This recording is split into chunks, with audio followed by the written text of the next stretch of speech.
네, 이번엔 생활 속에서 건강 챙겨보는 건강톡톡 시간입니다. 해야지 하면서도 운동 못하는 가장 큰 이유 중 하나가 시간 내기 어렵다는 거죠.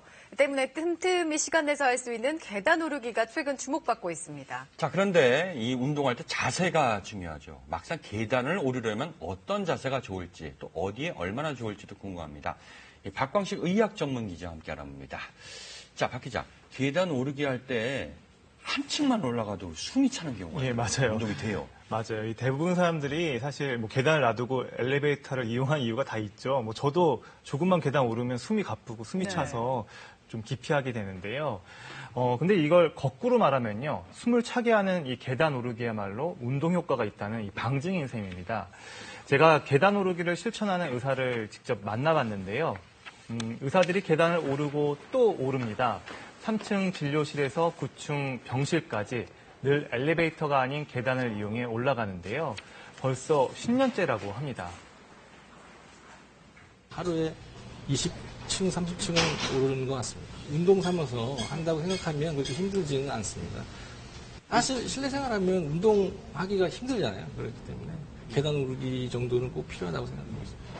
이 의사라는 직업이 계속 환자 진료하고 수술하다 보면 따로 운동 시간을 내기가 어려운 데다가 이렇게 병원 내 계단을 아주 잘 활용하는 경우로 볼 수가 있는 것이죠. 네. 우리가 일상생활 속에서 자주 하는 운동 중에 하나가 빠르게 걷기거든요. 그렇다면 이 빠르게 걷기와 비교했을 때 계단 오르기는 또 어떤 게 더 효과가 클까요? 예, 저도 처음에는 그냥 걷기가 아니라 빠르게 걷기이기 때문에 이게 과연 어떤 게 더 효과가 클지 가늠이 잘 안 됐는데요. 네. 그래서 이 기울기가 없는 러닝머신에서요. 빠르게 걸을 때 하고 또 이렇게 스태퍼를 이용해서 계단 오르기 할 때 운동 효과를 실제로 비교해 봤습니다. 빠르게 평지를 걸을 땐 분당 산소 섭취량, 이른바 에너지 소모량이 14.4인 반면에 계단 오르기에선 31.3으로 2배 이상 늘어납니다.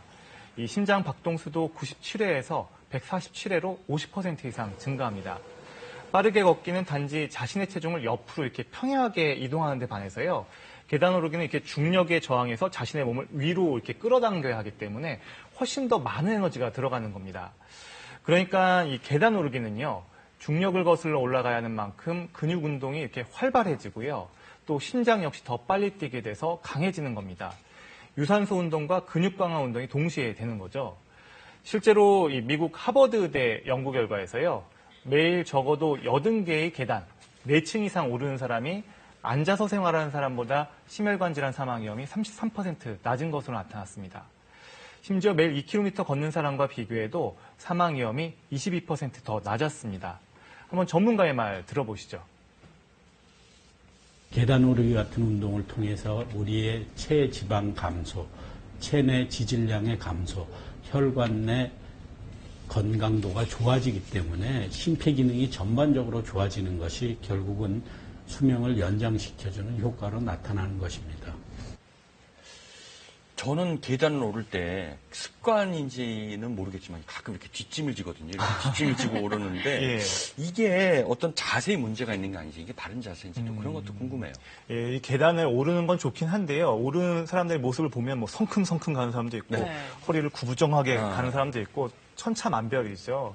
심지어 잘못된 자세 때문에 통증을 호소하는 경우도 있습니다. 그래서 이번에는요. 몸의 관절마다 센서를 붙여서요. 모션 캡처 기술로 계단 오를 때 동작을 분석해봤습니다. 먼저 가슴과 허리를 편 자세, 이 골반과 척추가 반듯하게 유지가 됩니다. 반면에 허리가 구부정한 자세로 오를 땐 골반과 척추가 S자 모양으로 휘청거리면서 불안정해집니다. 이 척추 손상의 위험이 커지는 겁니다. 네. 특히 이 허리를 펴고 오르면요. 앞쪽 배에도 힘이 들어가고 뒤쪽 등 근육에도 힘이 들어가서요. 척추를 잡아주게 되겠죠. 그런데 허리를 좀 구부리고 걷게 되면요.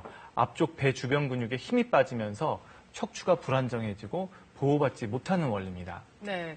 그러면 허리는 이제 곧게 펴고 걸어야 하고요. 발바닥은 디딜 때 이렇게 전체를 다 디디는 게 나을까 아니면 절반 정도만 디디는 게 나을까요? 네, 그것도 상황에 따라 다 다릅니다. 네. 자신의 상황에 맞춰서 이제 고르는 게 중요한데요. 특히 균형 감각이 좋은 젊은 사람들과 그렇지 못한 노인들은 아무래도 방법이 달라질 수밖에 없습니다. 이번에는 계단 오르는 동작을 미속 영상으로 분석했습니다. 발바닥 전체로 디딜 경우엔 발목이 직각으로 유지가 되면서 착지면이 넓어 자세가 안정적입니다. 하지만 발 앞쪽 절반만 디딜 경우엔 발목이 과도하게 꺾이고 착지면이 좁아 불안정합니다. 대신 앞쪽으로 많이 꺾이기 때문에요. 뒤쪽 종아리가 더 당겨져 스트레칭 효과는 더 커집니다. 그러니까 건강한 젊은 사람이라면 절반만 디딜 경우 이 스트레칭 효과까지 챙길 수가 있고요. 하지만 균형 감각이 떨어지는 노인의 경우에는 착지면이 적어서 안전성이 떨어지기 때문에 계단에서 넘어질 수 있는 이 낙상 가능성이 높아지는 겁니다. 정리하면요. 이 가슴과 허리를 펴고 계단을 오르되 운동량을 높이려는 젊은이들은 발바닥 절반으로, 균형 감각이 떨어지는 노인이라면 발바닥 전체로 딛는 게 좋습니다. 여기서 이제 하나 더 덧붙이면요.